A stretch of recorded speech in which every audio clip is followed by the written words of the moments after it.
हामी फेरि अगाडि बढ्नेछौँ। हामीले मण्डली इतिहास भाग 5 वटा हेरिसकेका छौँ। आज हामी 6औँ एपिसोडमा छौँ।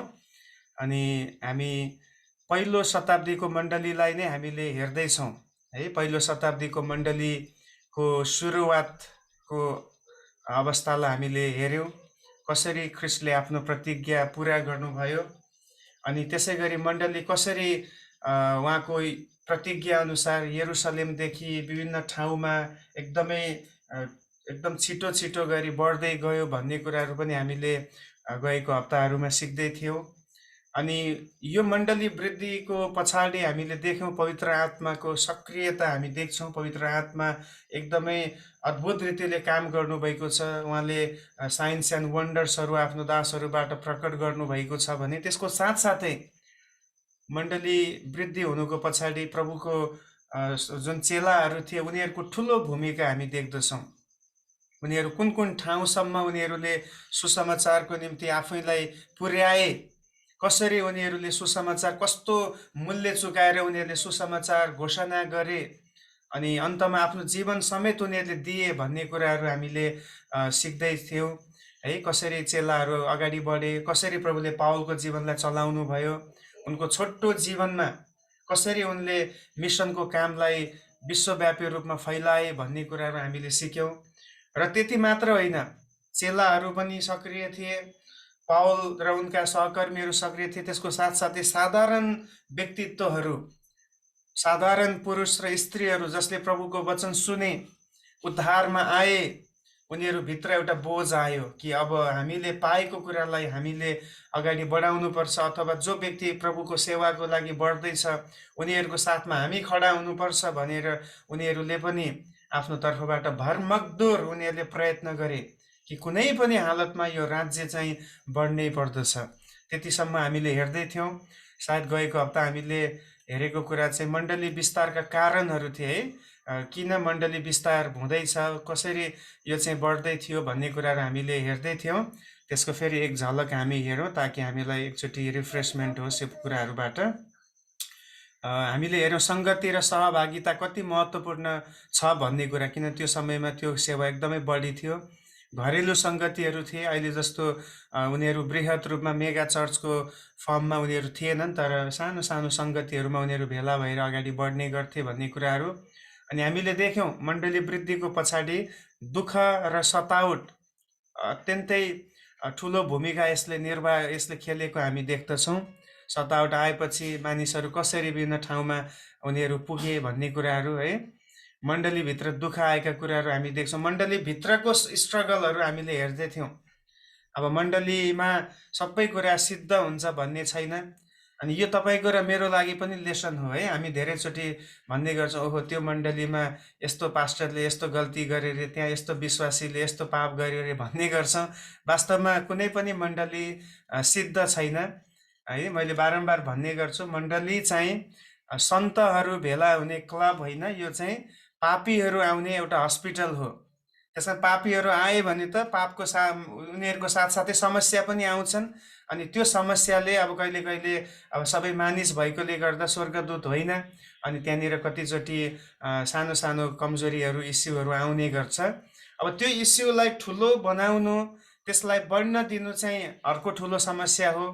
जसरी यहाँनिर समस्या आउँदाखेरि त्यसलाई बढ्न दिएन, त्यसलाई समाधान गर्नतिर चेलाहरू लागेको हामीले देख्यौँ। अनि त्यहाँबाट हामीलाई पनि ठुलो लेसन छ। समस्या आउँछ, समस्यालाई बढ्न दिनुको बावजुद त्यसलाई समाधान गर्नु, त्यसलाई निवारण गर्नु चाहिँ अत्यन्तै जरुरी छ। कसरी अब अन्य जाति मण्डलीहरू बढ्दै गए भनेर हामीले यसमा हेर्दै थियौँ है। अनि कता कता आत्मिक जागृतिको पनि कमी भयो। जब पहिलो पुस्ताभन्दा सेकेन्ड जेनेरेसन आयो, उनीहरू चाहिँ एक किसिमले धर्मको रूपमा मात्रै मण्डलीलाई लिएको कुराहरू।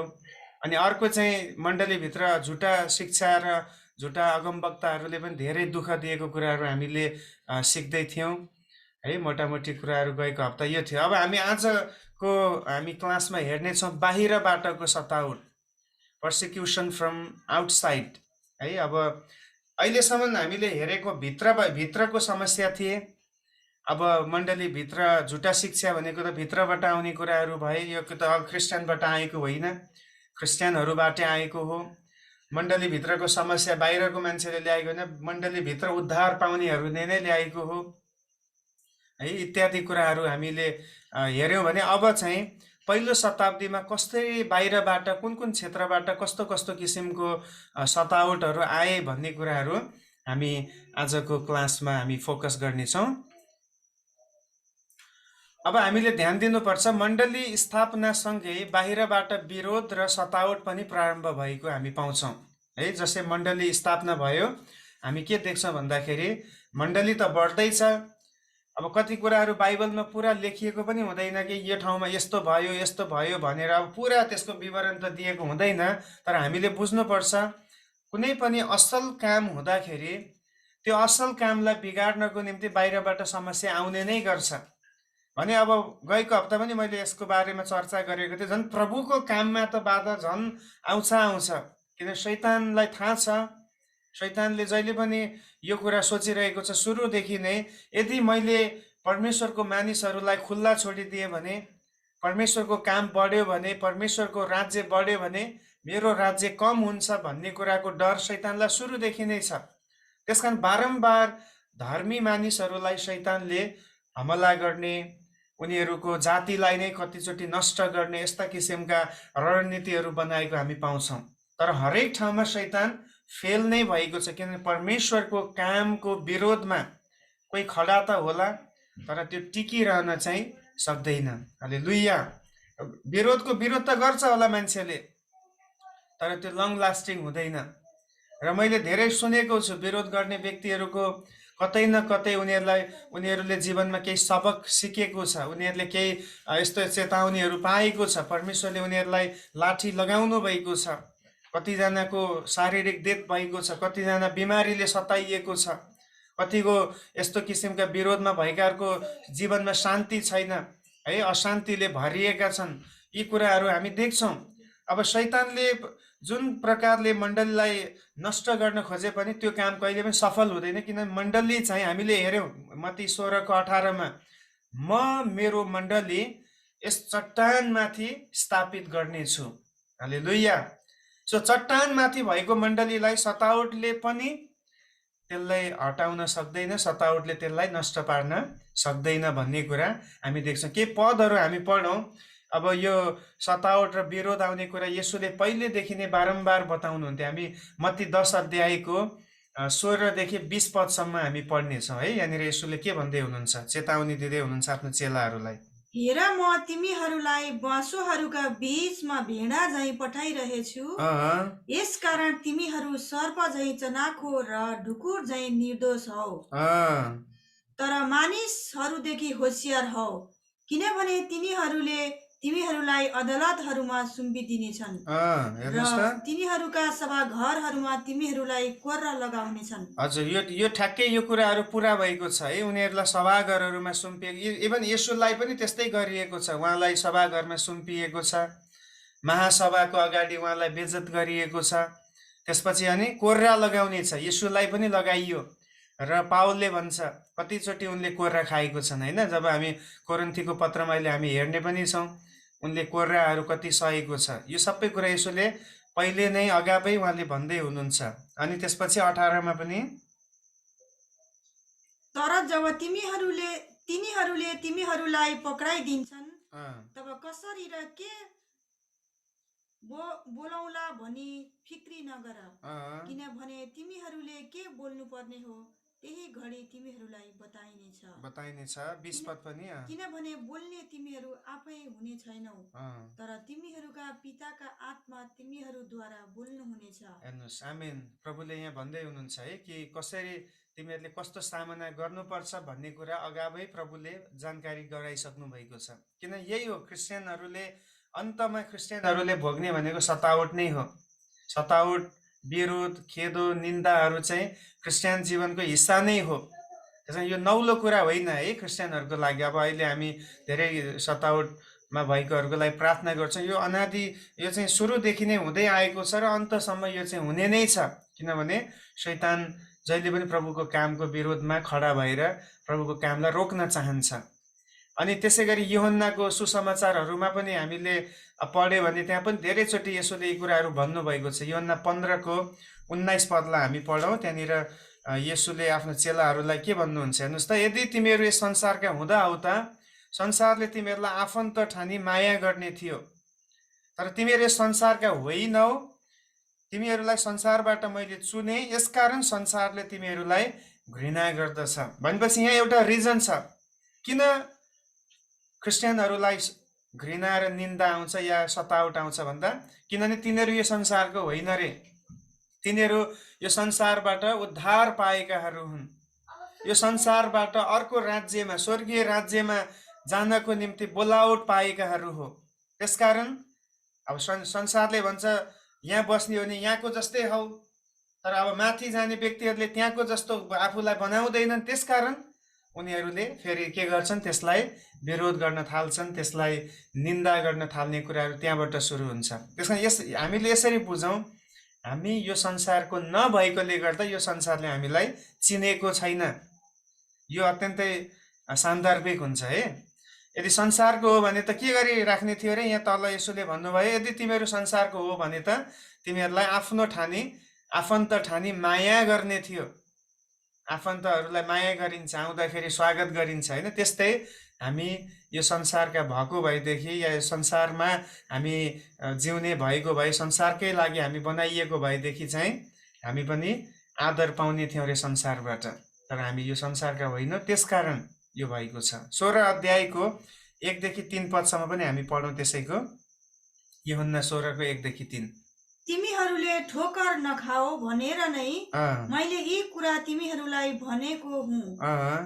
तिनीहरूले तिमीहरूलाई सभाघरहरूबाट निकालिदिनेछन्, सभाघरहरूबाट निकालिदिनेछन्। वास्तवमा यस्तो समय आइरहेछ जब तिमीहरूलाई हत्या गर्नेले परमेश्वरको सेवा गर्दैछु भनी ठान्नेछन्। हेर्नुहोस् त, यहाँ अचम्मको कुरा छ है। जसले प्रभुको मानिसहरूलाई सताइरहेको छ त्यसले चाहिँ परमेश्वरलाई प्रसन्न तुल्याएको छ। यो परमेश्वरको इच्छा हो, यो परमेश्वरलाई महिमा दिने कुरा हो भनेर उनीहरूले सोचिरहेको हुनेछ रे।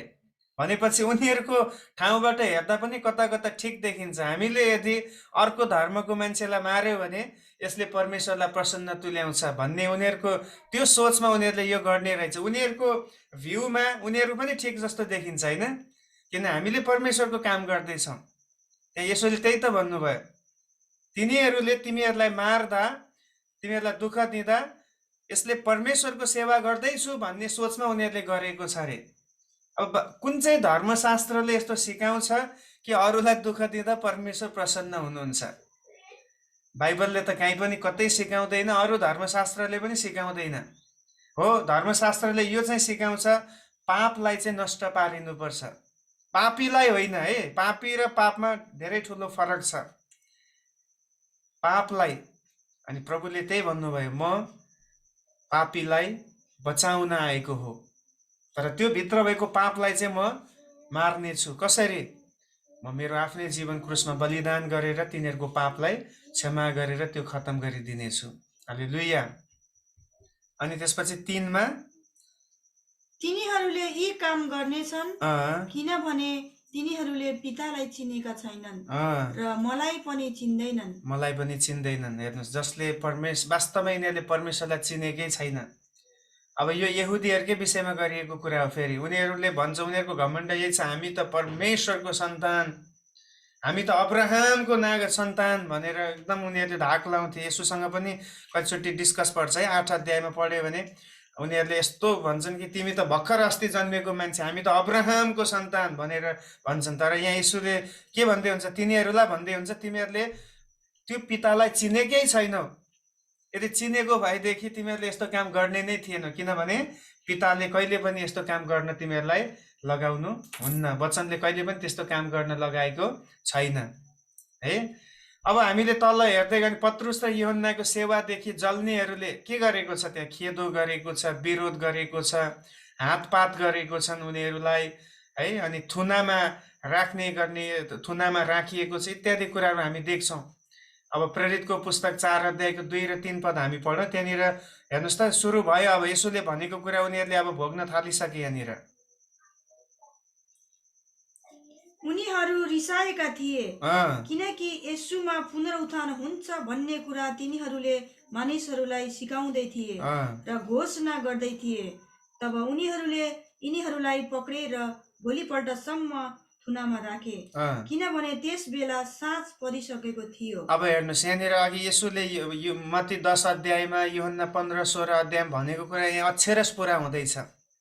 यिनीहरूलाई थुनामा राखे रे, यिनीहरूलाई पिटे पनि, अब पक्रे पनि है। 16 र 18 पद पनि पढ्नु, त्यही 4 अध्यायको 16 देखि 18 पदमा पनि हामीले हेऱ्यौँ भने त्यहाँ अझै यी कुराहरू हामी पाउँछौँ। यी मानिसहरूलाई अब हामीले के गर्ने हो, अँ, किनभने साँच्ची नै यिनीहरूबाट एउटा अचम्मको काम भएको छ अँ, भन्ने यरुशलेमका बासिन्दा जम्मैलाई प्रकट भइसकेको छ अँ, र हामी यो इन्कार गर्न सक्दैनौँ। अँ, तर यो कुरो जनतामा नफैलियोस् भनी फेरि यस नाउँमा कुनै मानिससँग तिमीहरू केही नबोल्नु अँ। भनी हामीले यिनीहरूलाई चेतावनी दिनुपर्छ। 18 पनि।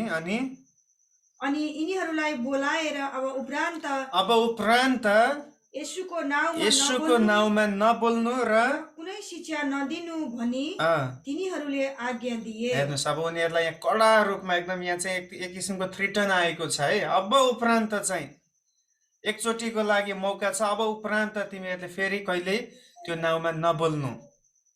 हेर्नुहोस्, येशूको नाउँ मान्छेले सुन्नै पनि चाहँदैन, त्यसको अर्थ है। येशूको नाउँ सुन्न पनि उनीहरूलाई मन परेको छैन। त्यसमा उनीहरूलाई समस्या नै येशूको नाउँसँग भएको छ।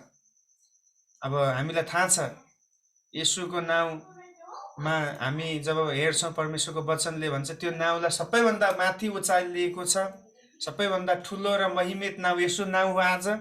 तर पापमा भएको मान्छेले चाहिँ यो नाउँलाई सुन्न पनि चाहँदैन रे। जबसम्म यो नामलाई नै सुन्दैन या यो नामलाई नै पुकार्दैन, जीवनै छैन। त्यसकारण येशूको नाउँमा नबोल्नु, अब उपरान्त येशूको नाउँ नलिनु भन्ने यहाँ कडा रूपमा उनीहरूलाई अब धम्की आएको छ। अब स्तिफनसलाई शहीद बनाएको छ। अहिले त्यो नपढ्नु, त्यहाँ हामीले थाहा छ, पहिला पनि पढेको, प्रेरित 7 अध्यायको 57 देखि 60 सम्म हेऱ्यो भने स्तिफनसलाई त्यहाँ मारिएको छ। उनी प्रभुको नाउँमा बोलेको कारणले मारियो। अनि मानिसहरू आफ्नो ठाउँ छोडेर भाग्ने किसिमको डरलाग्दो हमला सुरु भयो। अब अहिलेसम्म चाहिँ धम्की आउँदै थियो 7 अध्यायसम्म। 7 अध्यायमा एकजनालाई मारियो, त्यो भएपछि अझ उनीहरूको उत्साह बढेर गयो। सतावट गर्ने मान्छेहरूको, ओहो एउटालाई मार्यो, अब हामीले अरूलाई पनि छोड्नुहुन्न, यिनीहरूको मेन लिडरलाई खतम गर्नुपर्छ भनेर उनीहरू लागे। अनि त्यहाँ हमला सुरु भयो, आक्रमण गर्न थाले, उनीहरूले हातपात गर्न थाले। अनि त्यो हुँदाखेरि 8 अध्यायमा जब हामी पढ्छौँ, उनीहरू विभिन्न ठाउँमा छरपष्ट भए। अनि त्यहाँ एउटा कुरा के भने, जहाँ जहाँ छरपष्ट भए उनीहरूले येशूको नाउँलाई झन् बढी प्रचार गर्न थाले। प्रेज द लर्ड। हेर्नुहोस्, मण्डली वृद्धिको पछाडिको रिजन सतावट। अझै तल जाँदा विश्वासीहरू घर घरमा सताइन थाले।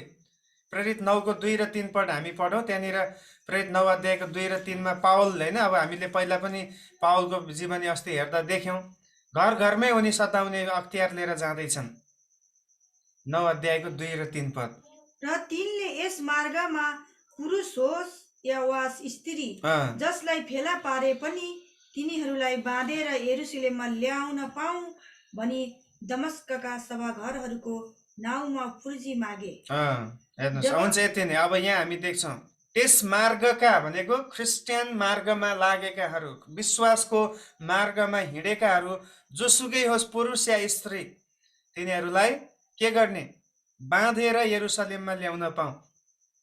हेर्नुहोस्, अब बाँधेर ल्याउँ भनेपछि उनीहरूको घरमा गएर नै उनीहरूलाई बाँधेर, उनीहरूलाई सताएर, हान्दै पिट्दै, हात बाँधेर उनीहरूलाई ल्याउने त्यो अनुमति पावलले यानि साउलले पाएको हामी पाउँदछौँ।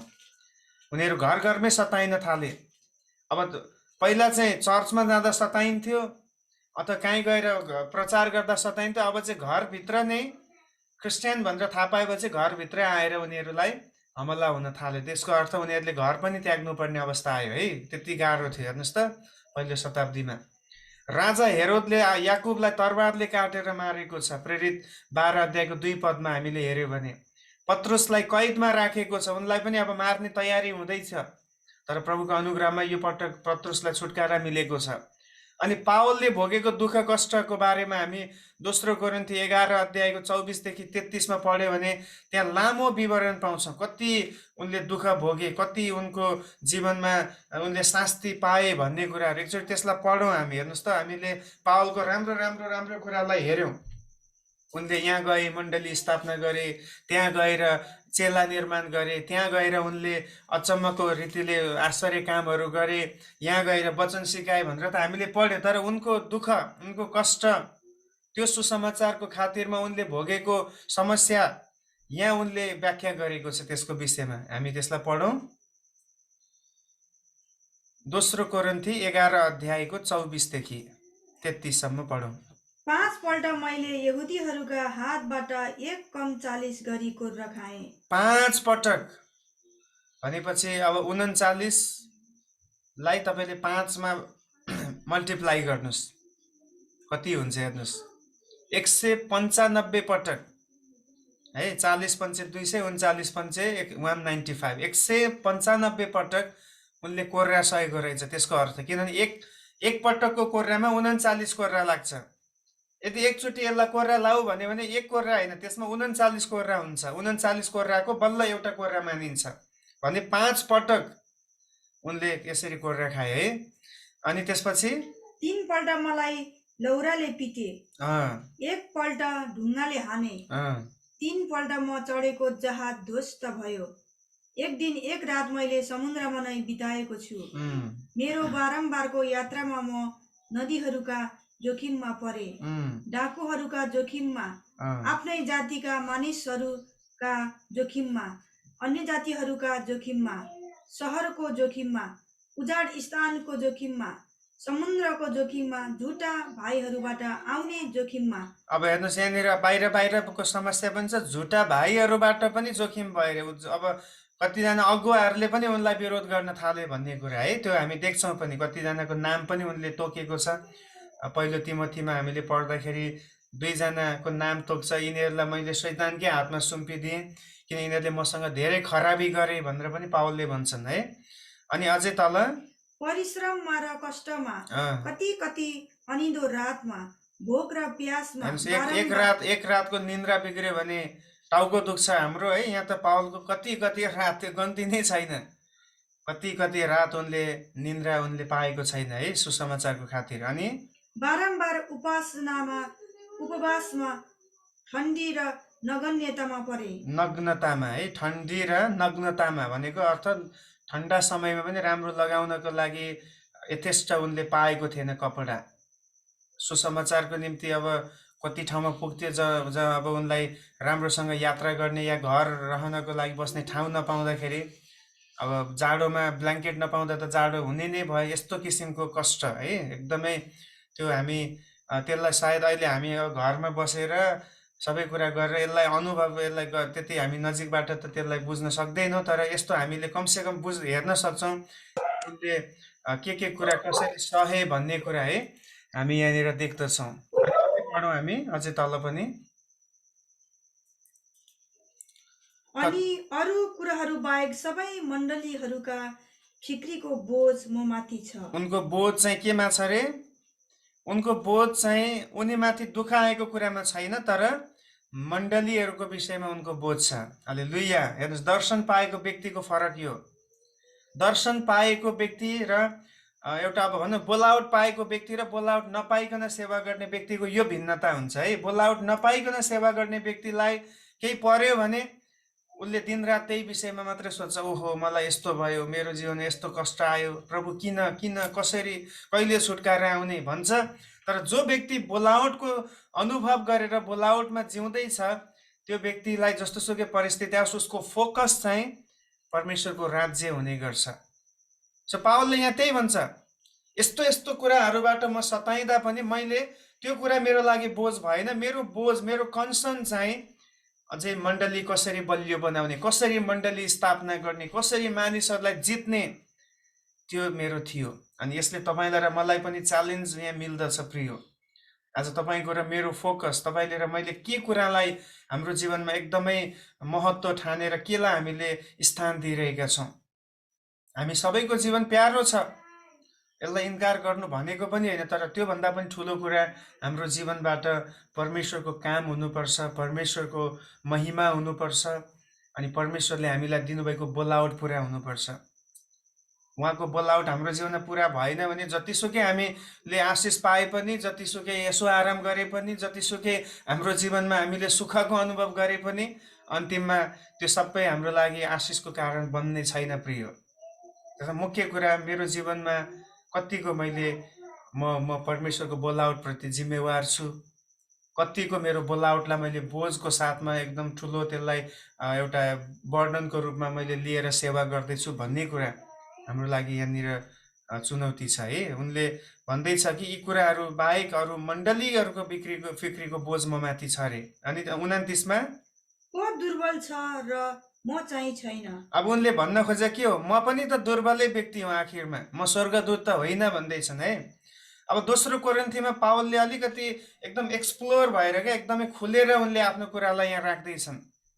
अब हो सबै समस्याको कुरा भन्न त्यति राम्रो हुँदैन अगुवालाई, तर अब त्यो समस्या पनि त बुझ्नु पर्यो नि त होइन। अनि त्यसमा उनले यहाँनिर किसिमले अब यिनीहरूलाई बताउनु पर्यो वास्तवमा कसरी कोरिन्थीको मण्डली सुरु भयो, कसरी प्रभुको काम एउटा व्यक्तिको जीवनबाट सुरु भयो भनेर उनले आफ्नो एउटा लुकेको पक्षलाई उनले यहाँनिर बाहिर उजागर गर्ने काम गर्दैछ। सबै दुर्बल छ भने म पनि त दुर्बल मान्छे हो भनेर उनले भन्दैछन्, वास्तवमा त्यो हो पनि। अनि त्यसपछि को पापमा फसाइएको छ र म चाहिँ व्याकुल हुँदिन। अनि 30मा मैले गर्व गर्नु नै पर्ने हो भने म आफ्नो कमजोरी देखाउने कुराहरूमा गर्व गर्नेछु। हेर्नुहोस्, यो ठुलो महानता हो एउटा है सेवकको।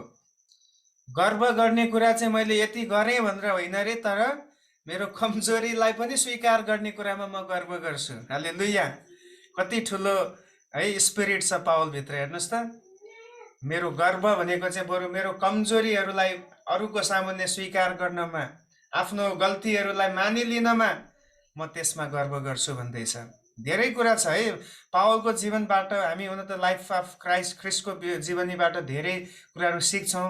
मलाई लाग्छ ख्रिस्टपछि सिक्ने अर्को व्यक्ति पावल पनि हो सेवकाईमा, किनभने उनले यस्तो एउटा जीवनशैली जिएको छन्। उनको प्रभुमा कन्भर्ट भइसकेपछिको उनको जीवनशैलीले हामीलाई साँच्चै नै ठुलो च्यालेन्ज दिन्छ, जीवन कसरी जिउनुपर्छ प्रभुको सेवाको निम्ति भनेर। हेर्नुहोस् त, अब अरू तल पढ्दै गयो भने अरू ठिकै छ, अहिले त्यसलाई अहिले हामी त्यहीँ रोकौँ। सो यसरी पावलले आफ्नो दुःख कष्टको बारेमा भन्छ। पावलबाट ठुला ठुला काम भए, कति मण्डली सुरु भए, तर हेर्नुहोस् बाहिरबाटको सतावट उनले कसरी भोग्दैछन्। अनि जुन जुन सहरमा चेलाहरू पुगे त्यहाँ उनीहरूलाई स्वागत भन्दा बढी सतावट नै भयो, स्वागत भन्दा बढी इन्कार नै भएको हामी पाउँछौँ।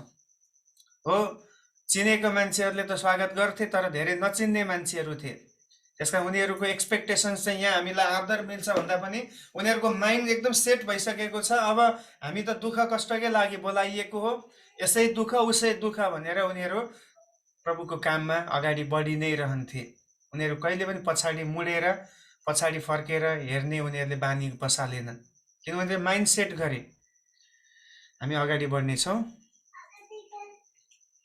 अब हेर्नुहोस्, अब सतावट कहाँबाट आउँदैछ त? बाहिरबाट भनेर हामीले अब एउटा जेनरल वेमा त हामीले हेऱ्यौँ, तर अब हामी अलिकति स्पेसिफिक भएर हेरौँ कहाँबाट क्रिस्चियनहरूलाई सतावट हुँदै थियो। एउटा चाहिँ यहुदीहरूबाट सतावट है। यहुदीहरूको नजरमा क्रिस्चियनहरू भ्रष्ट मानिन्थे। वास्तवमा यो यहुदीहरूले क्रिस्चियनहरूलाई हेर्दाखेरि देख्दाखेरि चाहिँ कस्तो देख्थे भन्दाखेरि यिनीहरू चाहिँ बिग्रिएका व्यक्तिहरू। भ्रष्ट भनेको बिग्रिएको। राम्रो कुरा हुँदा हुँदै अब कति यहुदीहरू पनि प्रभुमा कन्भर्ट भइसकेका थिए भने, अनि कति चाहिँ अक्रिस्चियनहरू अन्य जातिहरू आएका थिए। त्यो देख्दाखेरि यिनीहरू चाहिँ बेकार भएको, यिनीहरूले बेकारको निर्णय लिएको भनेर उनीहरूले भन्ने गर्थे। किन भन्दा अब हामी अलिकति येशूको शिक्षाहरू, येशूको जीवनशैली हेरौँ है त। सबात नमान्ने कुराहरू, अब यहुदीहरू वर्षौँदेखि सबात पालन गर्दै गर्दै एकदम आफूलाई पवित्र रूपमा समर्पण गर्दै प्रभुको आज्ञालाई पालन गर्ने कोसिस गर्दै उनीहरू आएका थिए। तर येशू त आउनुभयो, सबातमा पनि चङ्गाइको काम गर्नुभयो, सबातमा गएर प्रचार पनि गर्नुभयो, यात्रा पनि गर्नुभयो। त्यो कुरा उनीहरूलाई पचाउन गाह्रो पर्यो। वास्तवमा सबात दिन चाहिँ यसरी पालन गर्नुपर्थ्यो यहुदीहरूले। उनीहरूलाई अब अरू पुस्तकहरू पढ्दाखेरि उनीहरूले 2 देखि 3 किलोमिटर भन्दा बढी यात्रा गर्न पाउँदैन सब्बात दिनमा। उनीहरूले खाना पकाउन पाउँदैन। उनीहरूले अरू केही पनि अब खानै पकाउन नपाउने भएपछि अरू काम त हामीले छोडिदिउँ। यसरी उनीहरूले एकदम कट्टर रूपमा सब्बातलाई पालना गरेको थियो। अब त्यही घरानामा जन्मिनु भएको येशूले सब्बात दिनलाई हल्का रूपमा लिनुभयो। त्यसको पनि कारण छ किन येशूले भन्नुभयो मानिसको पुत्र सब्बातको पनि प्रभु हो। हालेलुया। त्यो सब्बातले आराधना गरेको प्रभु स्वयं म हो, उहाँले त्यो भन्दै हुनुहुन्छ त्यहाँ। त्यसमा मैले जुन कुरा गर्दैछु, मैले सब्बातमा कसैलाई हानि पुर्याउने काम त गरेको छुइनँ, कसैलाई निको पार्ने उपकारको काम गरेको छु भने यो कसरी व्यवस्था विपरीत हुन्छ भनेर उहाँले प्रश्न पनि गर्नुभयो। हात नधोई खाना खाने कुराहरू, अब त्यहाँनिर चेलाहरू अब गैठा भोकाएको बेलामा हातै नधोइकन भात खाए अनि उनीहरूले भन्छ अरे यस्तो पनि हुन्छ कहाँ, यस्तो पनि गुरुको चेला कस्तो हात पनि नधोइकन खाने। उनीहरूले भन्छ है खाएको कुरा त शुद्ध हुनुपर्छ अनि त्यसले त अशुद्ध बनाउँछ हाम्रो जीवनलाई भन्ने कुराहरू गर्दा यसोले भन्नुभयो मानिसले खाएको कुराले उनीहरूलाई अशुद्ध पार्दैन, तर जे भित्र छ त्यो बाहिर निक्लिँदा चाहिँ मानिसहरू अशुद्ध हुन्छन् भनेर यसोले भन्नुभयो। त्यसको अर्थ हातै नधोइ खानु भनेर यसोले शिक्षा दिएको चाहिँ होइन, सफा हाइजेनिक हुनुपर्छ। तर हात धोएर खाए पनि हात नधोइ खाए पनि त्यो पाप हुने धर्म हुने कुरा चाहिँ त्योसँग जोडिएको छैन। हामीले बुझ्नुपर्ने कुरा बाइबलमा कतिवटा कुरा कुनै चाहिँ धार्मिक कुरासँग जोडिएको छ नि कुनै हाम्रो शारीरिक एकदम स्वस्थतासँग जोडिएको छ, त्यसलाई हामीले ध्यान दिनुपर्छ है।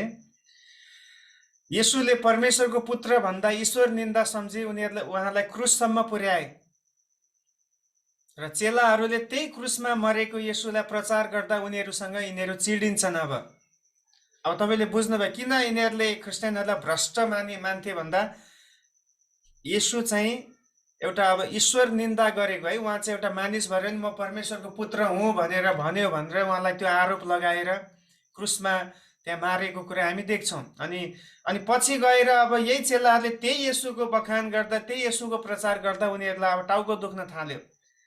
कति येशूको नाउँ लिएको, जुन येशूको कुनै मूल्य नै छैन, जसलाई हामीले मारिसक्यौँ, त्यो येशूको नाउँ किन लिएको भनेर त्यसरी उनीहरूले चाहिँ क्रिस्चियनहरूलाई एक किसिमले अब सताउने, उनीहरूमाथि चिडिने, उनीहरूलाई अब हेप्ने प्रकारको प्रविधिहरू भएको हामी देख्छौँ। स्तिफनस र याकुबलाई मारी पत्रुस र यूहन्नालाई पनि मार्ने प्रयास र धम्की बारम्बार दिए।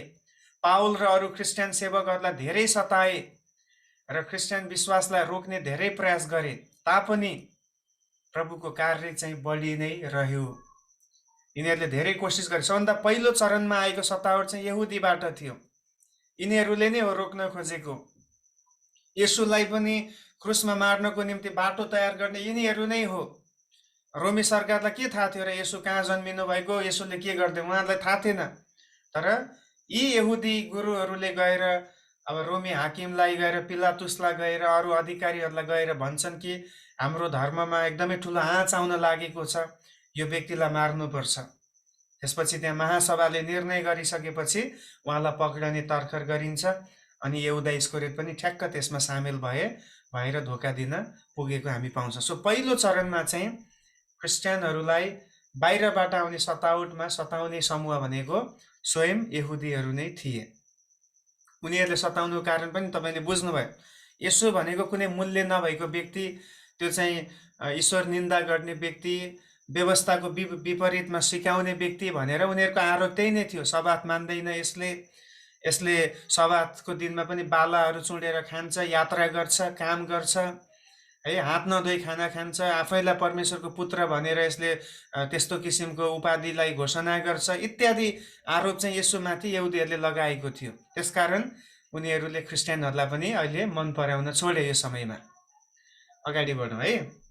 अब दोस्रो बाहिरबाट आउने सतावटमा दोस्रो चरण चाहिँ कहाँ छ भन्दा रोमीहरूबाट सतावट आउन थाल्यो। सुरुको अवस्थामा चाहिँ यहुदीहरूले मात्रै सताउन थाले, धम्की दिए। अब पाउल पनि यहुदी थियो होइन, उसले धम्काउन थाल्यो, मार्न थाल्यो। अब सभागारका हाकिमहरूले मार्न थाले। तर अब यो चाहिँ प्रेरितको पुस्तक 8 अध्याय पछिको कुराहरू है। अब जब सतावट चाहिँ भएपछि, यहुदीहरूले सताउन थालेपछि क्रिस्चियनहरू भागाभाग भयो, अर्को ठाउँमा जान थाले अनि बल्ल बिस्तारै फेरि उनीहरूसम्म पनि कुरा पुग्न थाल्यो रोमीहरूसँग, अनि यिनीहरूले सताउन थाले। विशेष गरी दुईवटा सम्राटहरू छन् है, दुईटा सम्राटहरू बाइबलमा यिनीहरूको नाम डाइरेक्टली त आएको छैन, इनडाइरेक्ट वेमा आएको छ। कैसर भनेको छ, कैसर भनेको एउटा उपाधि हो होइन। पावलले म कैसर कहाँ जान अपिल गर्छु भनेको छ। कैसर भनेको चाहिँ जस्तै हाम्रो नेपालमा राज शासन हुँदाखेरि राजाको अगाडि श्री 5 लाग्थ्यो होइन, श्री 5 महाराज धिराज है, श्री 5 वीर विक्रम शाहदेव ज्ञानेन्द्र भनेर बिना श्री 5 जुन टाइटल थियो त्यस्तै एउटा उपाधि टाइटल हो कैसर भनेको। तर उनीहरूको नाम चाहिँ अलग अलग नामहरू थियो। त्यो चाहिँ अब हामी जब हिस्टोरिकल बुकहरू पढ्छौँ ती बुकहरूले हामीलाई बताउँछ त्यो समयमा को सम्राट थियो, उसले कति समय शासन गर्यो, उसको शासनकालमा के कामहरू गर्यो, उसले कसरी देशमा राम्रो काम गर्यो, कुन कुन नराम्रो काम गर्यो, त्यो चाहिँ हामी ऐतिहासिक पुस्तकहरूमा पाउँछौँ। सो एउटा नाम छ नेरो। नेरोको समयकाल चाहिँ 54 देखि 68 एडीसम्म थियो है। 54 देखि 68 एडीसम्म भनेपछि तपाईँले यसो क्याल्कुलेट गर्नुहोस् त्यो बेलामा के काम हुँदै थियो। जब हामीले प्रेरितको पुस्तक पढ्छौँ, पावल होइन मिसनमा एकदम मिसनरी जर्नी गर्ने समय यो समय हो। किन 54 हामीले हेऱ्यौँ नि 52-51 तिर पावललाई परमेश्वरले बोलाउनुहुन्छ सेवाको लागि। सेवाको लागि बोलाइसकेपछि उनले मिसनरी जर्नीहरू गर्यो। अब तपाईँले बुझ्न सक्नुहुन्छ प्रेरित 13-14 अध्यायमा आउँदाखेरि को थियो सम्राट भन्दाखेरि नेरो सम्राट थियो है। 18 जुलाई 64 एडीमा रोम सहरमा 6 दिन र 6 रातसम्म आग लागि भयो र रोम सहर आगोले खरानी बनायो। अनि यो आगो चाहिँ सम्राट नेरो आफैले लगाएर ख्रिस्टियनहरूलाई सो कुराको दोष उसले लगाएको थियो। हेर्नुहोस् यति दुष्ट राजा थियो यो।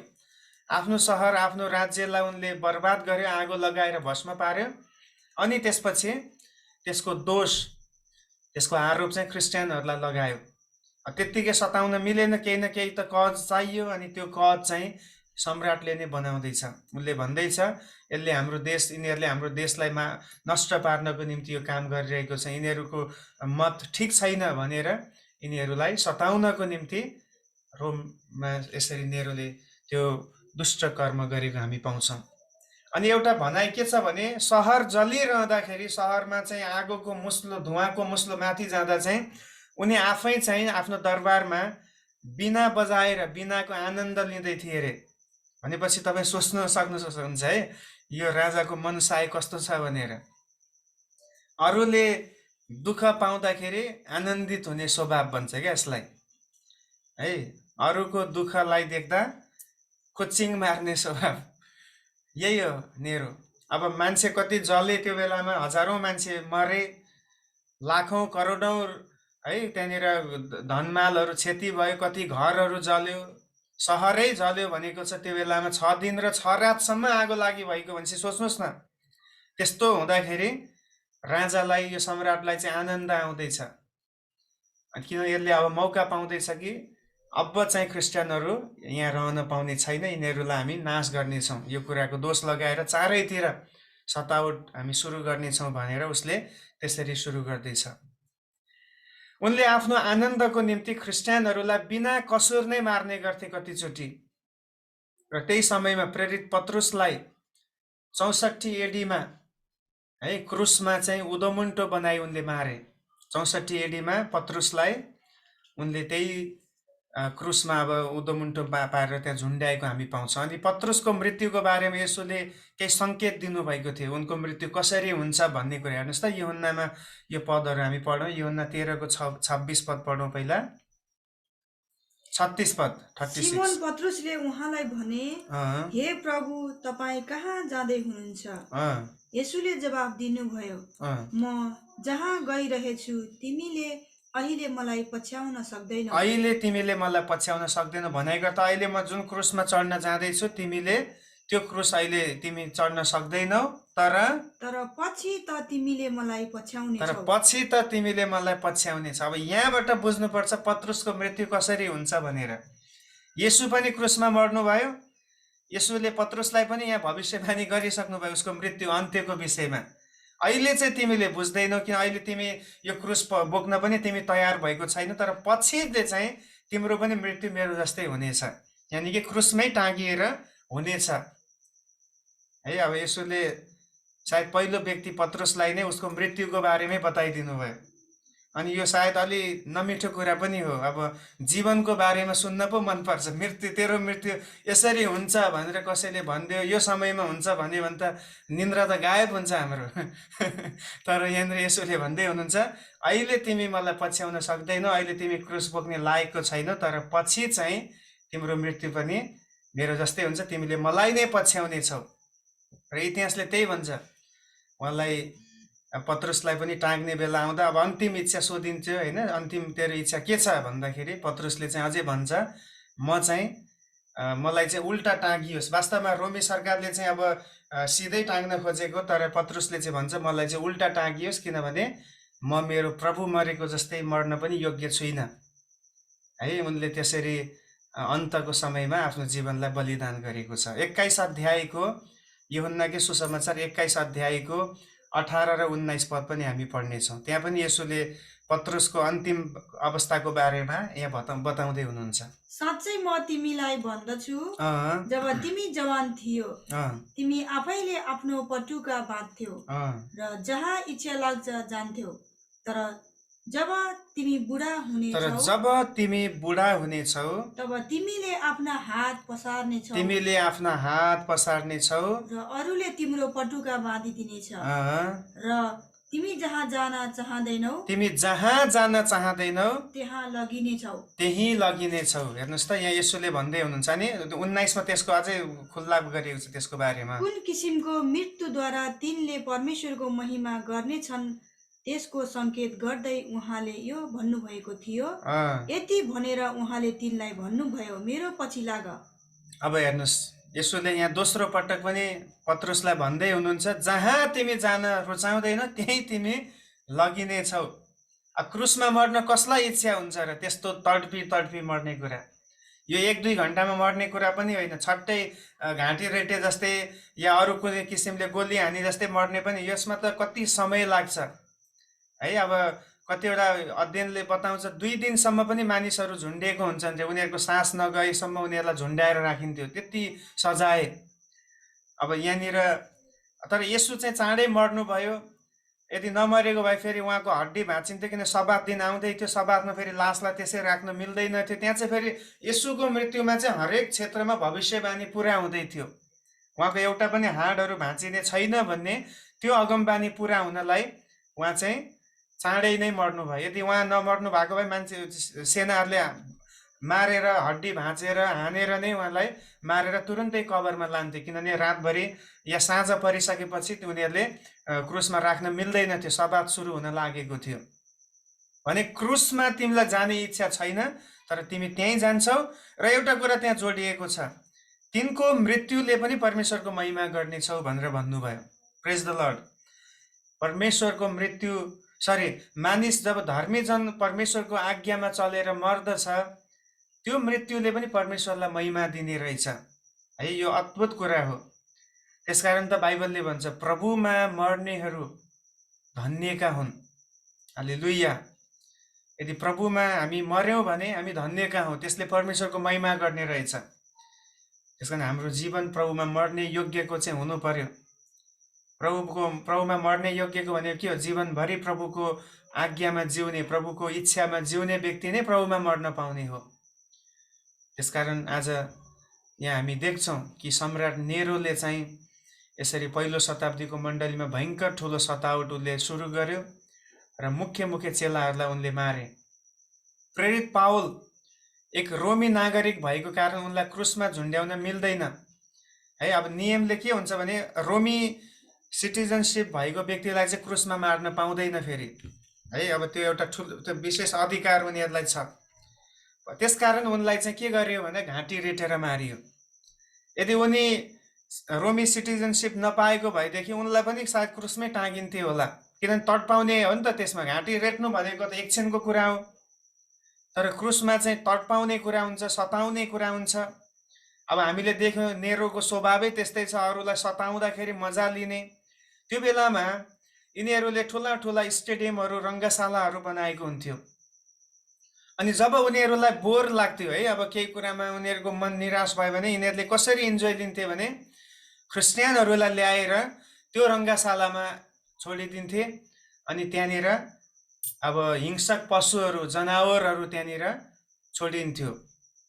अनि तिनीहरूले जसरी यो मान्छेहरूलाई, यी प्रभुका जनहरूलाई आक्रमण गरेर यिनीहरूलाई पुरा लुसेर है त्यसरी टुक्रा टुक्रा बनाएर खान्थ्यो।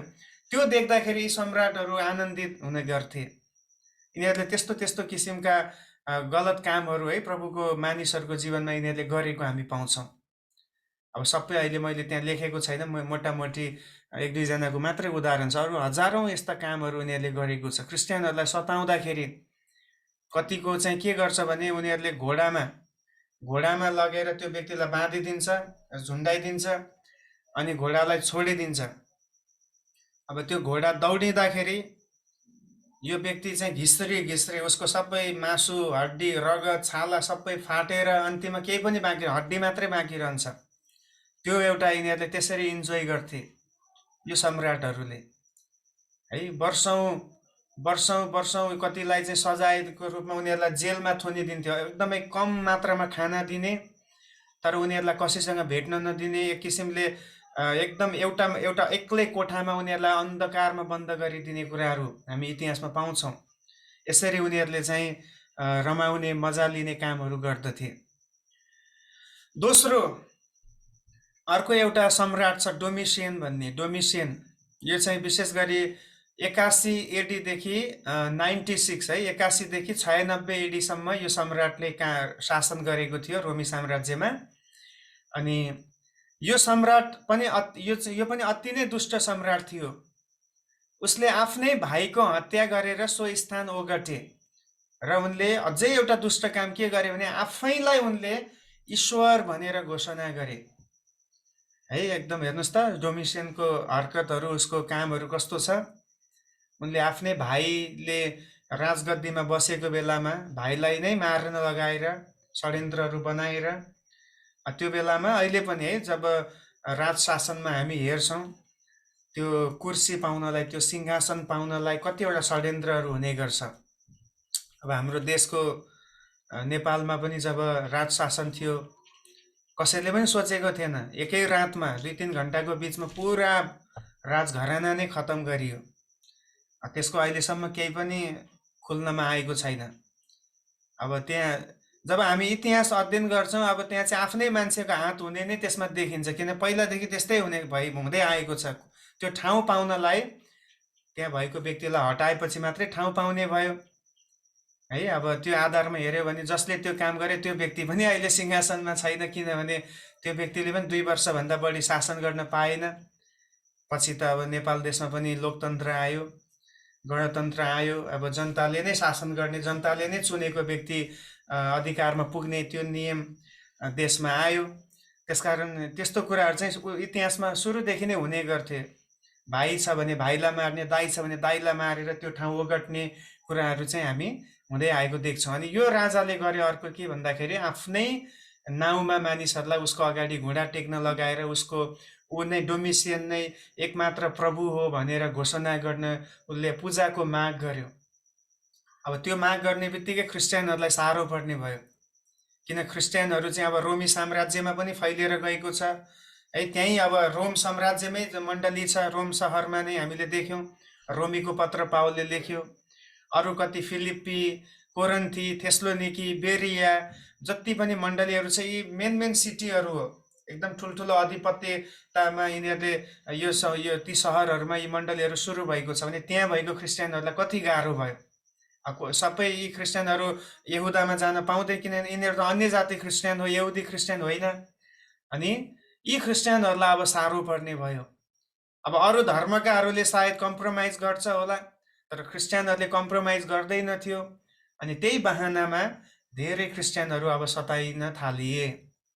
अनि त्यही समयमा प्रेरित यूहन्ना पत्मोस भन्ने टापुमा कैदीको रूपमा पठाइयो। यूहन्नाको प्रकाशको पुस्तक है, प्रकाश 1 अध्यायको 9 पदमा हेर्नुहोस् त, त्यहाँनिर यो कुरा लेखिएको छ। म यूहन्ना तिमीहरूका दाजु, तिमीहरूका साथसाथै येशूमा भएका कष्ट, राज्य र सहनशीलतामा सहभागी छु। परमेश्वरको वचन र येशू ख्रीष्टको गवाहीको खातिर म पत्मोस भन्ने टापुमा थिएँ। हेर्नुहोस्, अब उनी पत्मस टापुमा पुग्नुको कारण पनि यहाँ बताइएको छ, परमेश्वरको वचन र येशू ख्रीष्टको गवाहीको खातिर। अब उनलाई पनि त त्यहाँनिर सोधियो, उनी एफिसस सहरमा सेवा गर्थे, त्यहाँको मण्डलीको उनी सिनियर अब एकजना मुख्य पास्टर थिए यूहन्ना।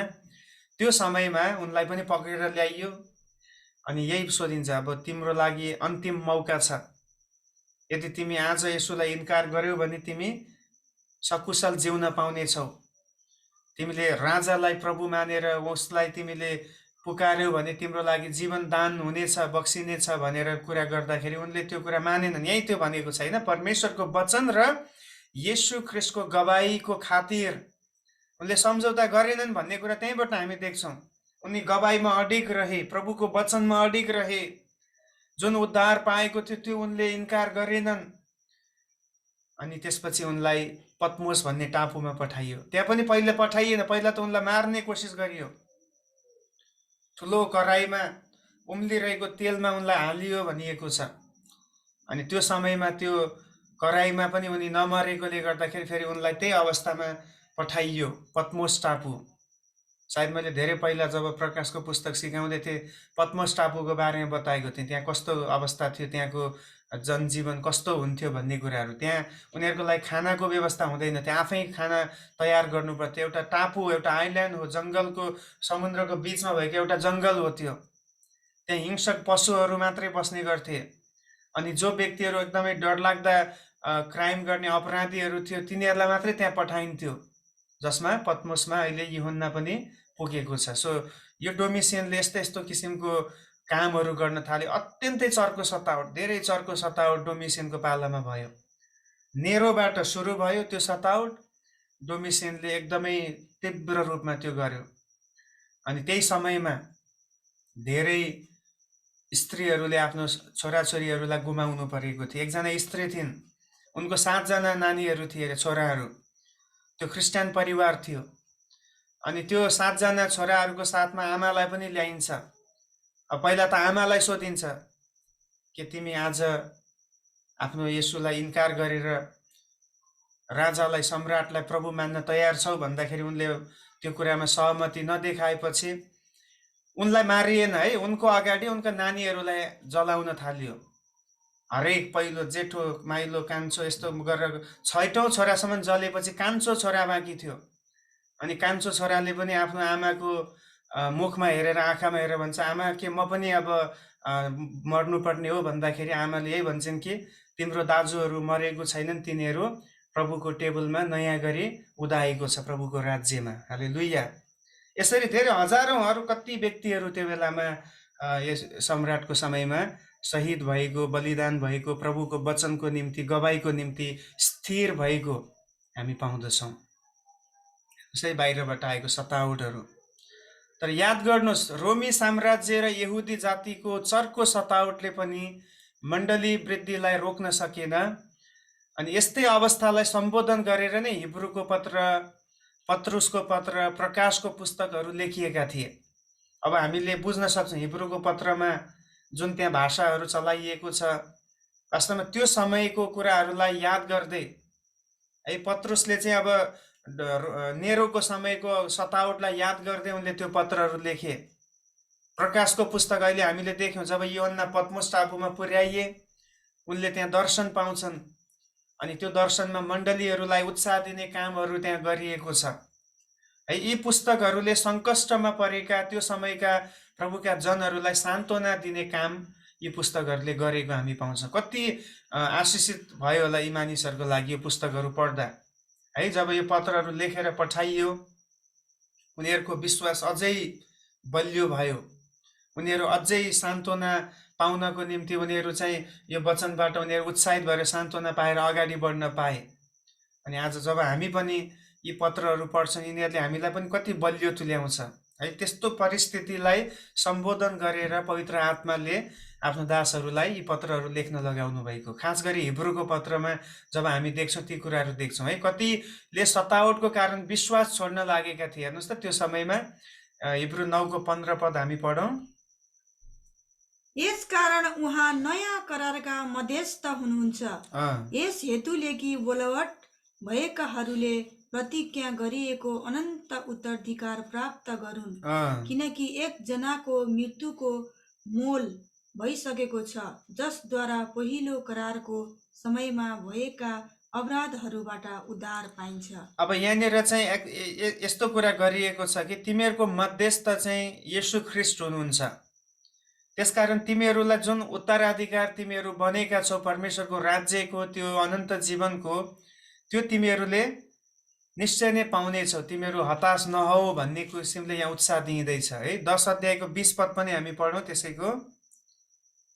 हाम्रा निम्ति एउटा नयाँ र जीवित मार्ग उहाँले खोलिदिनु भयो, जसको कारण पर्दाद्वारा अर्थात् उहाँको शरीरद्वारा भएर हामी भित्र पस्न सक्छौँ। हेर्नुहोस्, अब यिनीहरू सताइएको बेलामा यिनीहरूलाई अब छोड, विश्वास छोड, तिमीहरू जिउन पाउने छैनौ भन्दाखेरि यहाँनिर उत्साह दिँदैछ कि तिमीहरूको लागि एउटा जीवित र नयाँ मार्ग खोलिएको छ।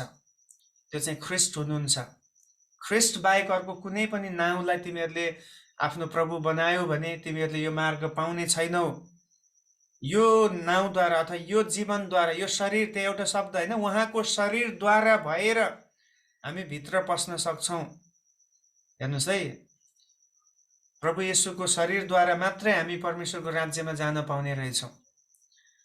त्यसकारण यी कुराले यी मानिसहरूलाई, विश्वास छोड्न लागेका मानिसहरूलाई अझै उनीहरूलाई ऊर्जा दिन थाल्यो। कतिले विश्वासको कारण आफ्ना सम्पत्तिहरू गुमाएका थिए त्यो समयमा। हिब्रू 10 को 34 पद त्यहाँनिर हामी पढौँ। कैदीहरूमाथि तिमीहरूले दया देखायौ, कैदीहरूमाथि तिमीहरूले दया देखायौ, आफ्नो सम्पत्ति लुटिँदा पनि हर्ष साथ सहयौ। हेर्नुहोस्, उनीहरूको सम्पत्ति लुटिँदा पनि उनीहरूले के गरे रे? हर्षको साथमा सहयौ मात्र भनेको छैन, तर हर्षको साथमा सहयौ। अनि किनकि तिमीहरू जान्दथियौ कि तिमीहरूको आफ्नै अझ उत्तम र सदा रहने सम्पत्ति छ। हालेलुया। हेर्नुहोस्, वचनले हामीलाई उत्साह दिँदैछ है। यहाँनिर प्रभुको नाउँमा जब उनीहरूले विश्वास गर्न थाले, उनीहरूको सम्पत्तिहरू लुटियो, उनीहरूको घरहरू जफत गरियो, घरमा बस्नै नपाउने अवस्था भयो, लुकेर ओडारहरूमा उनीहरू बस्नुपर्ने भयो, उनीहरू एकदमै मरुभूमिहरूमा लुकी हिँड्नुपर्ने अवस्था आयो। घर छ, जग्गा जमिन पनि छ, सबै कुराहरू छ, तर त्यो सबै छोड्नु पर्यो। तर त्यो समयमा पनि उनीहरूले के गरे रे? हर्षको साथमा त्यसलाई सहे भनेको छ। किन उनीहरूले सहेछन् त? त्यसको तल लेखिएको छ, किनभने त्योभन्दा अझ उत्तम र सधैँभरि रहने सम्पत्ति तिनीहरूले प्राप्त गर्नेवाला थिए। प्रेज द लर्ड। यसोले एक ठाउँ भन्नुभयो होइन, जसले मलाई मानिसहरूको बीचमा इन्कार गर्छ, म पनि त्यसलाई स्वर्गदूतहरूको बीचमा तिनीहरूलाई मेरो आगमनमा म इन्कार गर्नेछु, म तिनीहरूदेखि शर्माउने छु भन्नुभयो।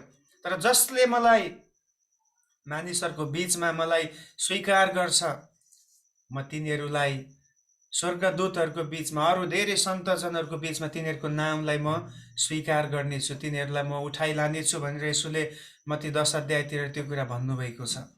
त्यसमा यो परिपक्व भएका व्यक्तिहरूलाई केही फरक पर्दैन। उनीहरूसँग भए पनि नभए पनि उनीहरू आनन्दित छन्। लुटिँदा पनि उनीहरू हर्षको साथमा सहे भनेको छ, गनगन गरेनन्। उनीहरूले थुक्क मैले किन विश्वास गरेँ, ओहो मेरो जीवनमा कति ठुलो नोक्सानी भन्ने कुराहरू उनीहरूले भनेनन्। बरु त्यही अवस्थामै उनीहरू प्रभुको सेवामा लागिरहे, वचन प्रचार गर्दै रहे, ख्रीष्टको साक्षी बन्दै गए, किनभने उनीहरूलाई थाहा थियो अब हामीले अझै उत्तम कुरा पाउनेवाला छौँ। कोही जेलमा राखिएका थिए। हिब्रू 13 को 3 पद त्यहाँनिर हेर्नुहोस् त, जेलमा पनि उनीहरू राखिएको कुराहरू छ। आफै पनि तिमीहरूसँग कैदमा परे झैँ झ्यालखानामा हुनेहरूको ख्याल राख झ्यालखानामा उनीहरूको ख्याल राख र आफैले दुःख भोग गरे झै अत्याचारमा परेकाहरूलाई पनि सम्झ किनकि तिमीहरू आफै पनि शरीरमा छौ। अब यहाँनिर किन यो कुरा भनेको? कैदमा परे झै झ्यालखानामा उनीहरूको ख्याल गर। अब सबै त झ्यालखानामा पर्दैन, तर जो बाहिर छ उसले झ्यालखानामा परेकाहरूको वास्ता गर्नुपर्ने कुरा है। यो बाइबलको ठुलो एउटा सेवाको कुरा यहाँ प्रभुले भन्दै हुनुहुन्छ। कति ठाउँहरूमा जेल मिनिस्ट्री छ, एकदमै त्यो असल लाग्छ। प्रभुले एक दुई पटक मलाई पनि मौका दिनुभयो पहिला काठमाडौँमा हुँदाखेरि। अब त्यहाँ चाहिँ कैदीहरूलाई गएर सुसमाचार सुनाउन पाउने, अनि उनीहरू है अब कैदी अवस्थामा कस्तो हुन्छ, आमा उनीहरू एक्लो हुन्छ एकदमै, त्यहाँनिर उनीहरू सबै कुरामा टुटेको हुन्छ। अनि त्यस्तोहरूलाई प्रभुको प्रेम बाँड्न पाउँदाखेरि कति राम्रो लाग्छ भने। अब यहाँ चाहिँ अब त्यो कैदी भन्दा पनि अब जो प्रभुलाई चिनेर कैदमा पुगेका छन् त्यस्तोहरूको वास्ता गर्ने कुरा यहाँ गरिएको छ। त्यो समयमा धेरैजनालाई कैदमा हालिन्थ्यो प्रभुलाई चिनेको कारण। अनि जो बाहिर छ उनीहरूले यो कैदमा भएकाहरूलाई वास्ता गर भनेर यहाँनिर भनिएको छ। पावल पनि 2 वर्षसम्म रोमको जेलमा बसे। अनि यस्तो लेखिएको छ उनी आफ्नै खर्चमा बसे भनेको छ। अब पावलको कैदी जीवन चाहिँ अलिक फरक थियो। हामीले अहिले जस्तै सोच्ने हतकडी लगाएर सबैको साथमा राख्ने भन्दा पनि अब पावलको मुद्दा छिनाफाना नभइसकेकोले गर्दाखेरि र प्लस उनी एक रोमी नागरिक भएकोले गर्दा उनलाई एउटा छुट्टै सेपरेट कोठा दिएको थियो, हतकडी लगाइँदैन थियो। त्यो कोठामा उनी एक्लै बस्नुपर्ने थियो, उनलाई बाहिर जाने अनुमति मिल्दैन थियो। अनि त्यहाँ उनी बस्न चाहिँ पाउँथे, तर त्यसको खर्च, त्यहाँ उनलाई खाना दिइन्थ्यो, त्यसको खर्च। अब पक्का जेल सजाय भइसकेको भएदेखि सायद त्यो अरू खर्च लाग्दैन थियो, तर उनलाई त्यो छिनाफाना नभएकोले गर्दाखेरि चाहिँ अल्झाइरहेको थियो, त्यो केस चलिरहेकोले गर्दा उनले एउटा कोठामा बरु बसेर त्यो कुरामा अगाडि बढ्ने उनले जमर्को गरे। 2 वर्षसम्म उनी आफ्नो खर्चमा बसे भनेको छ। भनाइकर्ता उनले सबै कुरा आफै बेहोर्नु पर्यो। अब त्यो समयमा उनले अब काम त गर्न पाएको छैन। पहिला त उनी अब टेन्ट मेकर थिए होइन, पाल बनाउने काम गर्थे, त्यसरी सेवा चल्थ्यो। तर अहिले चाहिँ उनलाई अब सायद पक्का पनि अरू भेट्न आउने विश्वासीहरूले हेल्प गरेको हुनसक्छ फाइनेन्सियल्ली। तपाईँ यहाँ हुनुहुन्छ, तपाईँको लागि हामी केही गर्नेछौँ भनेर धेरै व्यक्तिहरूले सहायता गरेर उनले 2 वर्षको त्यो समय पुरा गरेको हामी पाउँदछौँ। सो जेलमा राखिन्थे। परमेश्वरले अझ उत्तम सहरको जग बसाल्नु भएको र त्यस सहरमा बस्ने प्रयास गर्ने सल्लाह यिनीहरूलाई यहाँ दिएको छ है। अब हिब्रू 13 अध्यायको 13 देखि 14 पद पनि हामी पढिहालौँ। यसै कारण हामी पनि छाउनी बाहिर उहाँ कहाँ जाउँ र उहाँले सहनु भएको बेजेत हामी पनि सहौँ, किनकि हाम्रो यहाँ रहने सहर छैन, तर आउने चाहिँ सहरको हामी प्रतीक्षा गर्दछौँ। हामी के को प्रतीक्षा गर्छौँ रे? आउनेवाला सहरको प्रतीक्षा गर्छौँ। अनि ओके हुन्छ, यही 2टा पदमा है हामी यहाँ देख्छौँ। यहाँ एक किसिमले हामीलाई उत्साह दिएको छ, त्यो बेलाको समयका विश्वासीहरूलाई उत्साह दिएको छ। जुन सहर परमेश्वरले तयार गर्नुभएको छ, जुन जग उहाँले माथि बसालेर काम गर्दै हुनुहुन्छ, त्यो सहरको निम्ति तिमीहरू अब त्यसमा बस्ने, त्यसमा प्रवेश गर्ने तिमीहरूले कोसिस गर, त्यसको लागि जिय भनेर लेखकले भन्दैछन्। तिमीहरूले सम्पत्ति, पृथ्वीको सम्पत्ति, पृथ्वीको घर, पृथ्वीको सबै कुराहरू तिमीहरूले त्यागेका छौ, तर तिमीहरूले एउटा उत्तम सहरमाथि प्राप्त गर्नेछौ। यस्तो प्रकारको सतावटको माहौल त्यो समयमा थियो। पहिलो शताब्दीको कुरा है यो चाहिँ। यसरी पहिलो शताब्दीमा आरोह र अवरोहहरूको बीच पनि मण्डलीको वृद्धि भने कहिले रोकिएन, बरु मण्डली एसियादेखि युरोपसम्म फैलिँदै गयो है, एकदमै फैलिँदै गएको छ। यहुदीहरूले पनि रोक्न सकेनन्, रोमी साम्राज्यले पनि रोक्न सकेन।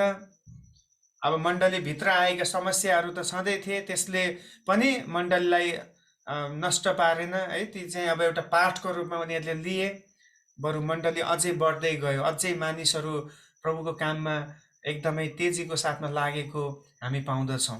भनिन्छ नि एउटा उडुस मार्यो भने त्यो उडुसको रगतले अरू 100औं उडुसहरू चाहिँ त्यहाँबाट निक्लिन्छ अरे है, अरू बन्छ अरे त्यो उडुसको रगतले। अनि एकजना ठुलो धर्मशास्त्री टर्टुलियन भन्ने एकजना धर्मशास्त्रीले यसरी भनेको छ, ख्रिस्टियनहरूको रगत नै मण्डली वृद्धिको बिउ हो भनेको छ उनले। जुन जुन ख्रिस्टियनहरूले प्रभुको निम्ति रगत बगाएर उनीहरू शहीद भए, त्यो रगत नै मण्डली वृद्धिको चाहिँ त्यो बिउ भएको छ। एउटा बिउ जमिनमा पर्दाखेरि जसरी त्यो एउटा बोट बनेर त्यसले अरू हजारौं फलहरू दिएर हजारौं बिउ उत्पन्न गराउँछ, त्यस्तै हो रे एउटा ख्रिस्टियनले प्रभुको निम्ति रगत बगाउनु भनेको। यो तुच्छ जाने छैन है, यसले ठुलो प्रतिफल ल्याउने छ। जहाँ जहाँ सताउट भयो, अब पछि हामी हेर्दै जानेछौँ, पछि पनि सताउटहरू आएको छ समय समयमा। ती सताउटले मण्डलीलाई कति बलियो, कति एकदम तातो बनाएको छ भन्ने कुराहरू हामी देख्नेछौँ। सो हामीले अहिलेसम्म चाहिँ मण्डलीको जन्म र त्यसको वृद्धिको विषयमा हेऱ्यौँ यो पाठमा भने। अब हामी अर्को हप्तादेखि चाहिँ मण्डली संसारमा कसरी परिचित भयो त्यसलाई हामी फोकस गर्नेछौँ। त्यो एकदमै लामो विषय हुनेछ। त्यो चाहिँ दोस्रो शताब्दीदेखि सायद 5औं शताब्दीसम्मका कुराहरू, 5औं कतिसम्म चाहिँ हामी त्यस अहिले अलि स्योर भएन म, हामी त्यसमा हेर्नेछौँ। त्यसमा चाहिँ मण्डली कसरी फेमस भयो, कसरी उनीहरूले प्रभाव पार्न थाले, कसरी उनीहरू सबैको बिचमा अब प्रचारिन थाले भनेर हामी त्यसमा मण्डली परिचित भएको युगलाई हामी आउने हप्तादेखि फेरि सुरु गर्नेछौँ। सो आजलाई हामी यति नै गरौँ। हामी प्रभुलाई धन्यवाद दिउँ अनि सानो प्रार्थना पनि गरौँ कि यो पहिलो शताब्दीको मण्डलीलाई हामीले यसरी अद्भुत रीतिले सिक्न पायौँ है। मण्डली कसरी प्रभुले प्रतिज्ञा गरे अनुसार सुरु भएर कसरी अगाडि बढ्यो, कस्ता कस्ता किसिमका अवस्थाहरू आए, अनि त्यसमा पनि प्रभुका जनहरू कतिको स्थिर भएर त्यो काममा लागिरहे भन्ने कुरा हामीले सिकेका छौँ। एकछिन हाम्रो आँखा बन्द गर्नेछौँ अनि आज जुन कुरा प्रभुले हाम्रो मनमा दिनुभएको छ यो वचन सिक्दाखेरि, त्यो कुराको लागि हामी प्रार्थना गरौँ प्रभुसँग। यी हामीले सिकेका हिस्टोरिकल कुराहरूले अझै हामीलाई प्रभुको कामको निम्ति, परमेश्वरको योजना पुरा गर्नको निम्ति हामीलाई अझै यसले हामीलाई समर्पित जीवन जिउनलाई यसले प्रेरणा दिन सकेको होस्। हामीले पावललाई हेऱ्यौँ, कस्ता कस्ता खेद, कस्ता कस्ता सतावटबाट उनी गुज्रे, र पनि उनको बोझ चाहिँ मण्डलीप्रति नै थियो। उनले चिन्ता गर्ने विषय चाहिँ आफ्नो समस्या भन्दा पनि मण्डलीको समस्या थियो। उनको समस्या चाहिँ आफ्नो प्राणभन्दा नष्ट भएका प्राणहरू थिए। अनि आज हामीमा के कुराको बोझ विकास हुँदैछ? हामी कुन कुराले आफ्नो जीवनलाई लिड गर्दैछौँ? कुन कुराको निम्ति हामी लिड भइरहेका छौँ? हामीले आफैलाई निहाल्नु पर्दछ प्रियो। प्रभुको राज्यमा परमेश्वरले हामीलाई विशेष कारिन्दा हुनलाई बोलाउनु भएको हो। विशेष जिम्मेवारीको साथ हामी बोलाइएका छौँ।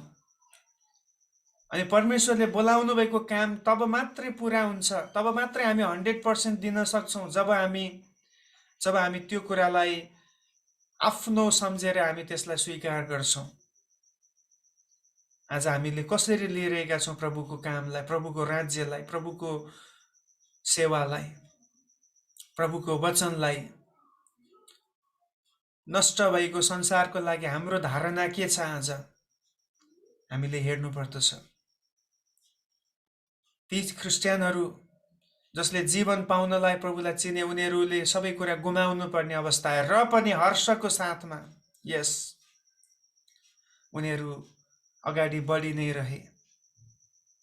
आज ख्रिस्टलाई चिनेको कारण, ख्रिस्टको नाउँ बोकेको कारण यदि हामी माथि कुनै परिस्थिति आयो भने हामी कतिको तयार छौँ त्यसलाई खुसीको साथमा स्वीकार गर्नको निम्ति? यो आफूलाई जाँच्ने पनि एउटा समय हो।